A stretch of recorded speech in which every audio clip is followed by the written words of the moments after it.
Hi, I'm Brian. Welcome to Autogefuehl and welcome to the third of our companion pieces on the redesign of the Audi A8. Today we're going to be looking at the Audi S8.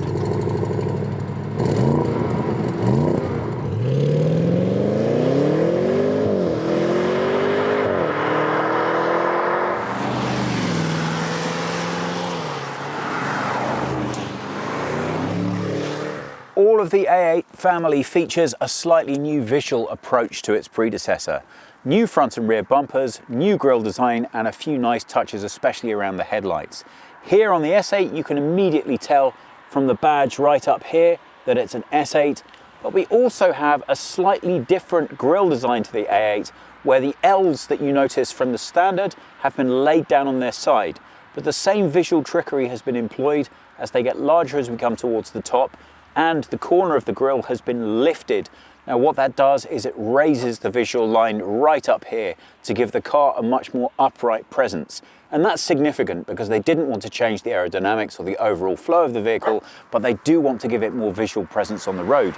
And I think it nicely achieves that. Lower down, this bumper on the S8 has been segregated for these air intakes and together gives it a more dynamic angular appearance. Now you can have lots of different styles to choose from. For aggression, I really like the matte black finish that you can have applied to this, but this does a nice job of presenting the sportier feel of the S8 over its standard A8 brother. Round to here on the headlights, you can see that there have been a couple of significant changes. Firstly, the daytime running lights are now at the top. And again, when you actually have those on, what you find is the visual presence of the car raises upwards slightly, giving you a higher profile visually. This dynamic cut into the side of the lights, into the now standard LEDs that come with whatever model you get. Matrix LED is also standard in some places, but if you want the cat's whiskers, you can now get fully digital matrix LEDs. If you want to know more about that, have a look at Thomas's driving review. He does some really great night driving scenes where you can actually see in real time how that works. But just to give you an idea, all of these lights feature mirrors in them which allow them to intelligently adjust the lighting field to whatever the road conditions are ahead of you. It's really quite dramatic to experience, and I think it's going to be a common feature for headlights in future. But for now it is going to cost you a little bit extra. But come on, if you're looking at buying an S8, you can afford it, why not? Splash out, go crazy.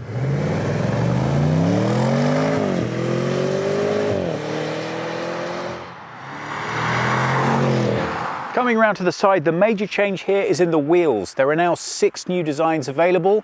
They go all the way from 18-inch right the way up to 21, but if you want the winter tires, which is what we have here, they top out at 20. The other style feature that you'll notice is chrome finish to the top of the wing mirrors. I'm not completely convinced, but it does add a little extra element of style to the side visual presence of the car. This, as I said, is the short wheelbase. Now, this is really going to come down to a decision as to whether you absolutely have to have the last word in luxury in the rear or not. Yeah, I know, Thomas, with the rear wheel axle steering that's available, you really don't feel the long wheelbase as much as you used to. But visually, for me, the short wheelbase has it by a mile. The car just makes much more visual sense to me in this format. But that's my take on it. Tell me, what do you guys think? The rear of the S8 is all about this. This is the organic lighting strip, and it goes straight from rear light to rear light. On the S8, I'm pleased to see that they have pushed the boundaries a little further. The standard A8 drops this right to the bottom, and the exhaust points down at the floor from behind. Well, we're not messing around with fake exhaust tips here. These chrome finishes are a really nice way to end. Now the sound of this car is great, so it needs to come out of something that gives it a fair reflection visually, and these do the job nicely. So all in all, I really like the way the rear of this car is finished. It does just enough to give me that sporty presence I want, but it's not an overblown statement. It doesn't really give 2 fingers to the guy driving behind you. It just makes him think, I bet that goes fast.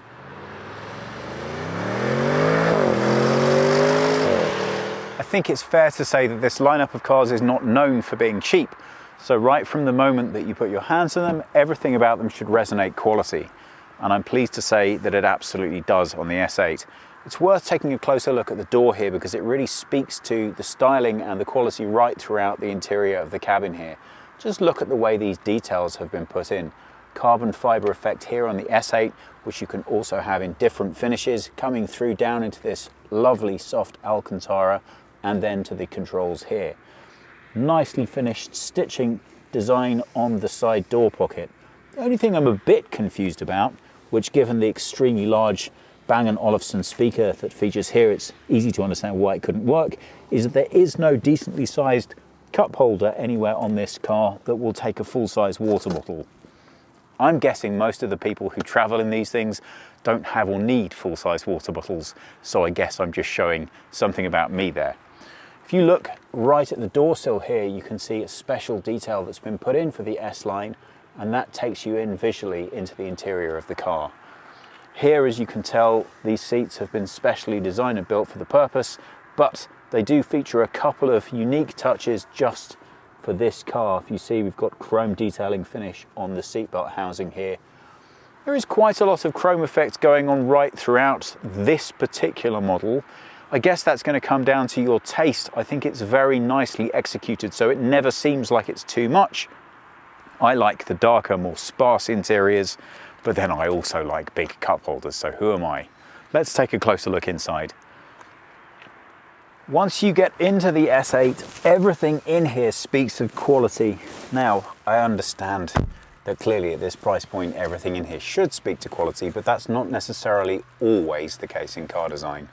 But really, it's very difficult to find anything here that considerable thought and effort hasn't gone into in terms of the design and the finishing. So whether you like it or not is very much going to come down to your personal taste, but it suits me. I like minimalism. I like to keep things clean. Just look at the finish on this dashboard. Now, given the state of modern technology, the enormous amount of capabilities of this car could lead to an intensely cluttered, busy-looking environment here, but every effort has been made to keep this as sparse and straightforward as possible.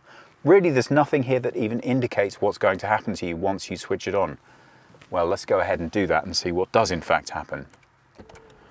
Well, the first thing you'll notice, other than that really rather nice sound coming from the exhaust pipe, is the car coming to life. And I don't know if you picked this up, but the seat actually moved forward into the driving position. That is a really nice touch. It's not new for this car, it's not even new in the world of cars, but just the fact that the car acknowledges that you as a driver may have a little more space when you exit the vehicle and then be brought into the car when you're ready to drive feels nice, it feels welcoming, and that's a good way to describe the entire setup here. So we have a driver's digital display, we have an infotainment screen here, and then we have what's primarily heating and cooling controls down here. Obviously the screen has lots of other things, but that's 90% of what you're ever going to be doing with this bottom screen. I like this setup largely because when we enter the digital era, the competition was bigger and bolder and better. Not naming any names, but my least tasteful car award has always gone to a certain manufacturer who thought that sticking an iPad in the middle of a car and then a large iPad in the middle of a car made for a visual aesthetic that was appealing to a driver. It doesn't work for me. Please don't scream too loudly. I know lots of people love it. This, for me, is a very happy compromise between needing as much digital real estate as possible, but still acknowledging that this is a car with a car's sensitivities. What do I mean by that? Well, everything has been put together from the driver's standpoint. The only critical information you have to have can come to you through the head-up display, meaning that while you're driving, your eyes never, ever have to leave the road. I really appreciate that. I appreciate also that we're now living in a digital era when it comes to heating and cooling controls. I don't like that so much, but if you have to have them digitally, this is the best I've seen them executed. Now let's take a look in the rear. Okay. Clearly this is going to be not quite as sumptuous as the long wheelbase. We have, for example, lost the ability to put the front seat forwards and have a massaging foot control in the back of the passenger's front seat. Who cares about that? I think it's time we people with short legs stood up for our equal rights and found a place to work that works for us too. I mean, come on. I know, guys, that I already told you I have short legs, but look at this embarrassment of space that we have available here. This seat's set for me, But I tell you what, this seat is not. And if I come over here, which is effortless by the way, you can see I have so much room here, it's embarrassing. The comfort is every bit as good as the front. And well, I guess I am a little bit of a traditionalist. Unless you really are buying this car in order to travel almost exclusively in the rear of it, it's kind of a no-brainer for me. I have to know that I could fit 5 people into my car, and I can't do that if I buy the other one. So this one has it for me, but let's do the central seat test. Could I reasonably travel anywhere in this in comfort? Well, it might be a short wheelbase. It might be not primarily designed for the executive in the back, but I have to tell you, no. This is an emergency center seat only. Every piece of design that's gone into this car is to make sure that the most luxurious experience possible is available for both of these passengers. This guy sitting here, well, if you're dropping him off at the train station, he's going to be fine with life. If you're taking a 5-hour drive to your winter getaway, not so much. Now, the reason for that is manifest. Not only do we have to concentrate on the luxury of these 2 passengers, but we also have to accommodate this. The central command console. That's my name for it, of course. Now, we have full control to heating and cooling and a very impressive still range of seat adjustments that you can make from within this car.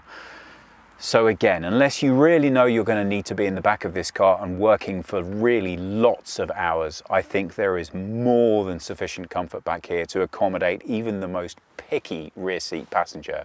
There's acres of space, there's controls for everything everywhere, we've got multiple charge points available, and really, what else could you seriously want in the back of a car? There's also, now I always hear this called a ski hatch. I'm not completely convinced there are that many people that own these that do put skis through the middle of them, but there you go. If you want to, you can. And if you do have that guy that needs dropping off at the train station, well, you can still take care of him too. Now let's take a very brief look in the boot here. Well, okay, if you want accurate measurements, please check out Thomas's clip. As you can see, the boot area is cavernous. I didn't actually bother taking out any of our luggage just to give you an idea of quite how much stuff you can fit in the rear of here. I'm not even touching the sides. I swear I could fit at least another 2 family-sized suitcases in there. But let's get real, it's an S8. Why do you care what fits back there? That's your butler's problem, not yours. In any case, you're going to be far too busy concerning yourself with how this thing drives. So let's spend more time talking about that. Oh yes, so that's a V8 TFSI 4 litre. Nice. But it produces 571 horsepower. That is 110 more than its standard brother. That results in a 0 to 100 time of 3.8 seconds. That's all brought to you by an 8-speed Tiptronic gearbox. And I think you can agree, it doesn't much matter what extra you want to fit in that engine bay, it is pretty much full to capacity. Nice. 0 to 100 in 3.8 seconds in a car that weighs 2,200 kilograms. Wonder what that feels like. Ooh. Bracing.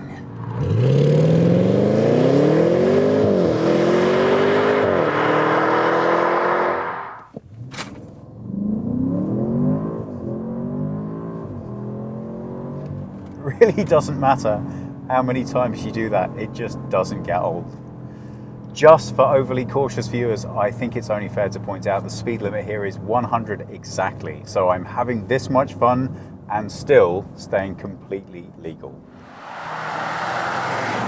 Well, when I came to this car this morning, I really came to it with no preconceptions whatsoever. Obviously it feels almost identical to sit in to the A8 standard model.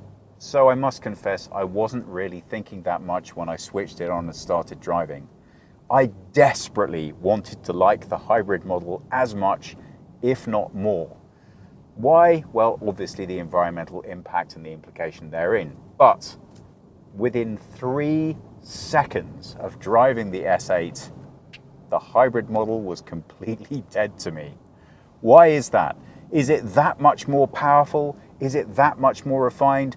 The answer is honestly no. And because of the significant amount of additional trickery going on in the S8, this has a curb weight that's not radically different to the hybrid. 2,300 kilograms. Wow.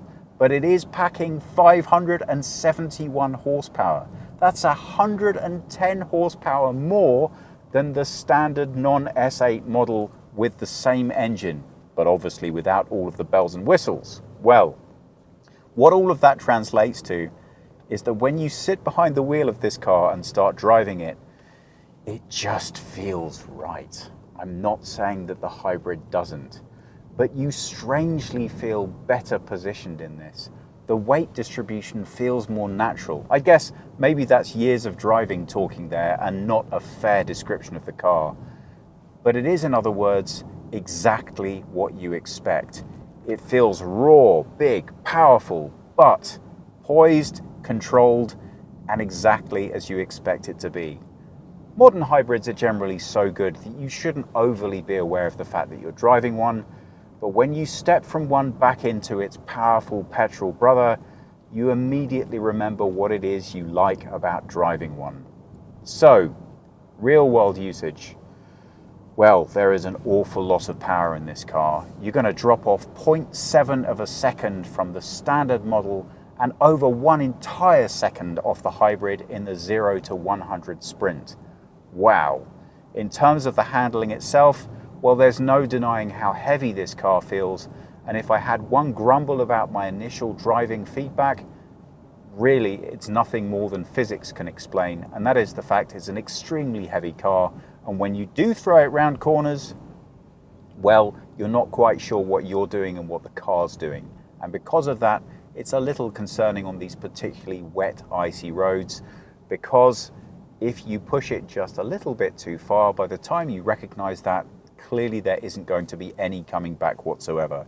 So to get the most out of that power in the driving experience, you either need to be a lot braver than I am, or you need roads that are a lot less icy and a lot drier than these. That said, of course, the technology is really superb. You really do have to push this car very hard in order to find any lack of surety whatsoever. But the performance, it's sublime. The acceleration is great. The power and handling into the curves is just lovely. The brakes are sharp and crisp, but they're also refined, so you don't feel any urgency to them in the way of disrupting your VIP in the back, which in our case is our very friendly and helpful camera guy. Now, all of that said, I can't help the feeling that this car is primarily designed to drive for comfort. That's what it's for. Everything about this car is to provide comfort and refinement to its passengers. So yes, you have stacks of power available to you, but I don't think you're going to want to access it all that much. Mostly what this power says is, when the assassins start coming for you, the driver's going to be able to outpace them on the open road. So most of the time, you'll know that power's there, but you're not going to access it. Every now and then you want to overtake something in a difficult spot, or you just want to enjoy the thrill of driving, and this car reminds you that just because you own an expensive, large luxury sedan doesn't mean you have to compromise on performance.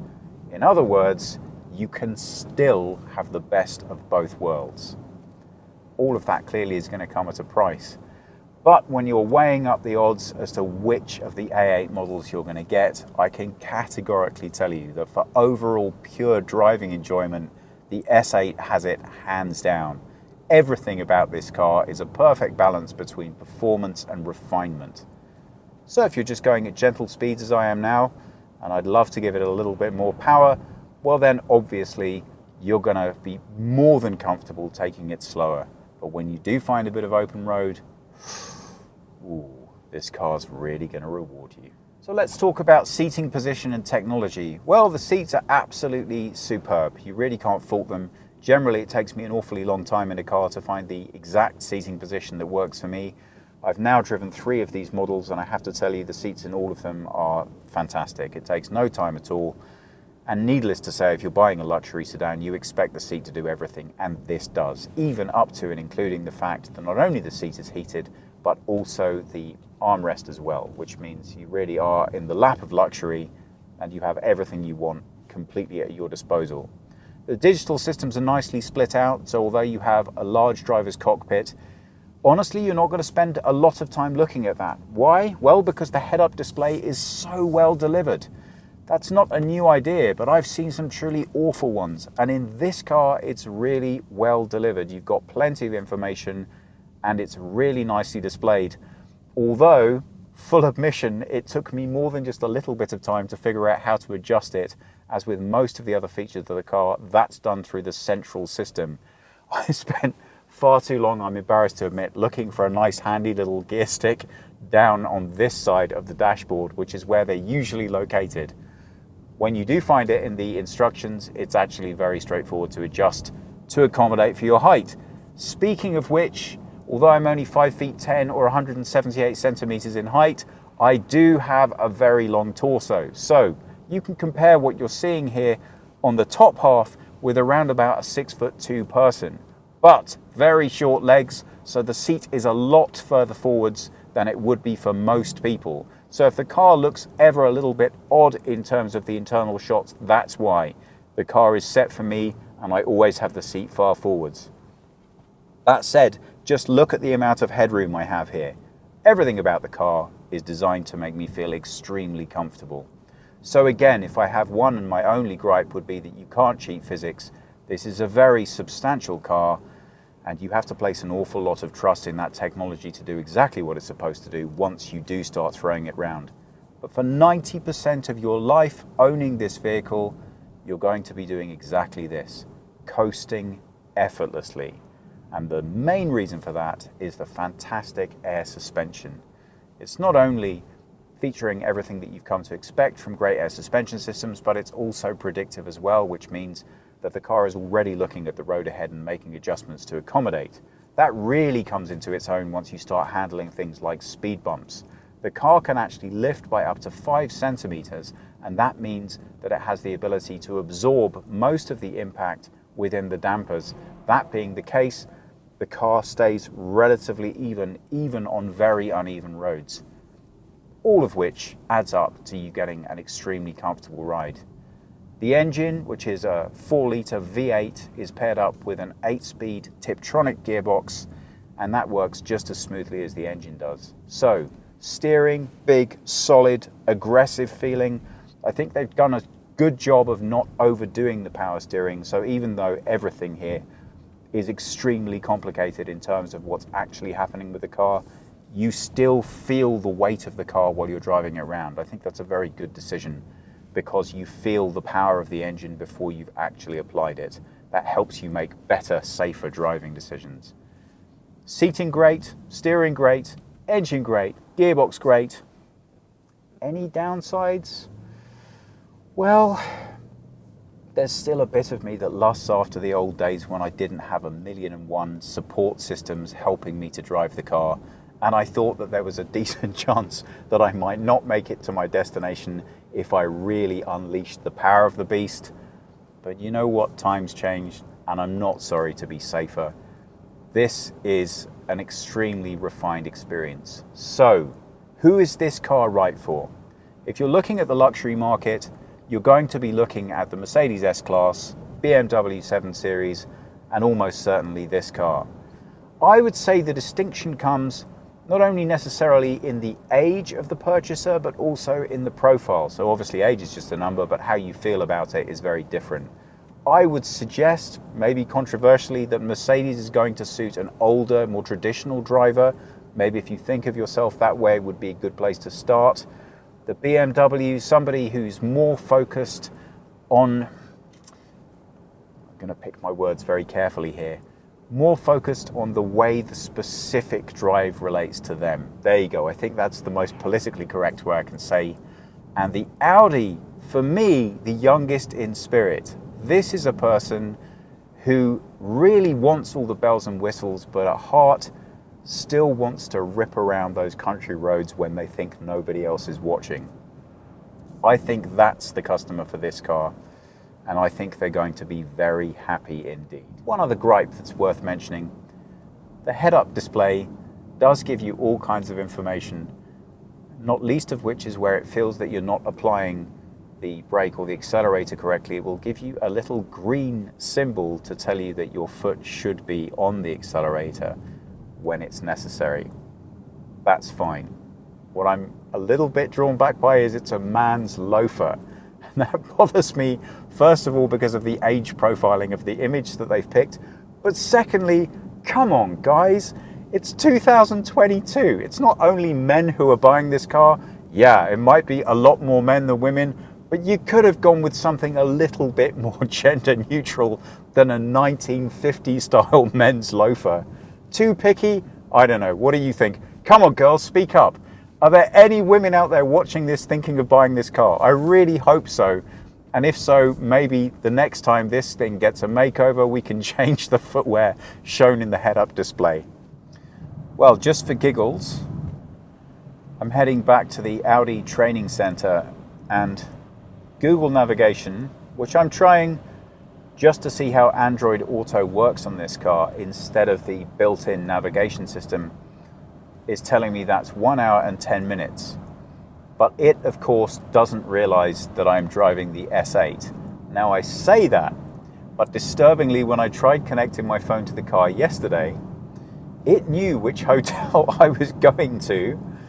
And the reason it knew this is because that was in my emails. So Google, as they are wont to do, had read my emails and determined where I was going and then explained this to the car, which I found a little bit unnerving, I must admit. I don't know if you've had a similar experience of that happening to you, but it felt slightly strange. So I say that Google doesn't know I'm driving an S8, but probably it does. And maybe it's baked that into its time prediction. But we'll find out. I'm interested to see how much time I can take off that on the Autobahn, but obviously that's almost entirely dependent on the traffic conditions between there and here. Now, an interesting note on using Android Auto, I almost always recommend to people that it's a good idea to just go ahead and use it rather than the baked-in sat-nav, and the reason being it's updated on a daily basis. It's networked into the largest amount of live handsets you can imagine, so the traffic information is about as good as you're going to get, and it just works. But what it doesn't do, at least as far as I've been able to figure out so far, is to connect to either the cockpit display or the head-up display. So if you want to get navigation tips from either one of those, then you really do need to use the car's own sat-nav.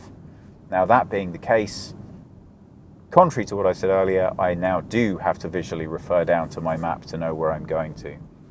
So I guess that's one win for the Audi's own sat-nav, which in actual fact was very easy to use and quite pleasant, very straightforward.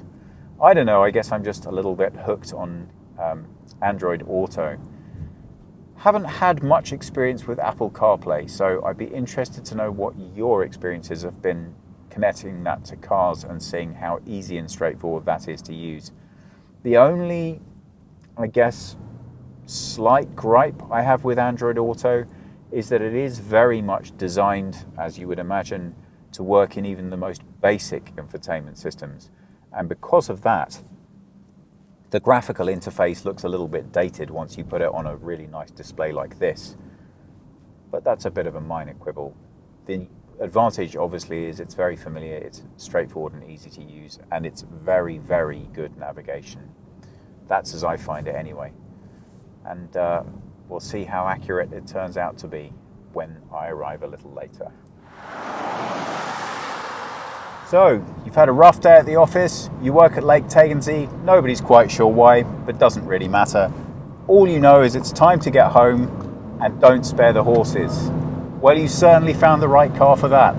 This car, the S8, tops out at 250 kilometers per hour, which is around about 150 miles per hour. As you may just have noticed, I accelerated up through around about 180 completely effortlessly. I'm in auto drive mode at the moment. That means the car picks for itself what the correct balance for me is. But just to make it a little more exciting, let's change that up and put it in dynamic just to see how that changes the performance. Well, right there already I'm picking up on a little bit more engine note. Well, I'm now cruising at 150 kilometers per hour, and the cabin noise, as you can pick up from my voice, is really not loud at all, but it is enough to let you know that you're traveling at significant speed, and I appreciate that. The car feels very solid on the road indeed. Now, obviously that presents its own risks. It's very easy in a car like this to not realize quite how fast you're going. Let's give it some more acceleration and effortlessly up to 180 again. I'm going to take this opportunity to say there are a couple of other videos you really should check out. Please, if you haven't already, watch Thomas's review of the A8. That really does give you a good insight into night driving and what the new digital full spectrum LEDs really can deliver. Please check out my review of the hybrid A8. That's a fascinating insight into technology and where it's up to with the car right now. What you can get away with if you want to own a luxury car, but you feel a little bit of guilt about environmental considerations. And if you want to check out a really good comparison video, we also should link to the Mercedes S-Class and the BMW 7 Series. So as you're sitting there with your giant pile of cash, deciding what your next luxury car should be, you get to consider them all side by side and take a closer look. Thank you so much for joining us today. Please subscribe, please give us a like, and if you have any comments or questions, just drop them down below. But for now, from just outside of Munich, that's thanks very much and goodbye from me. I'm going to crank up the music again and enjoy the rest of my drive.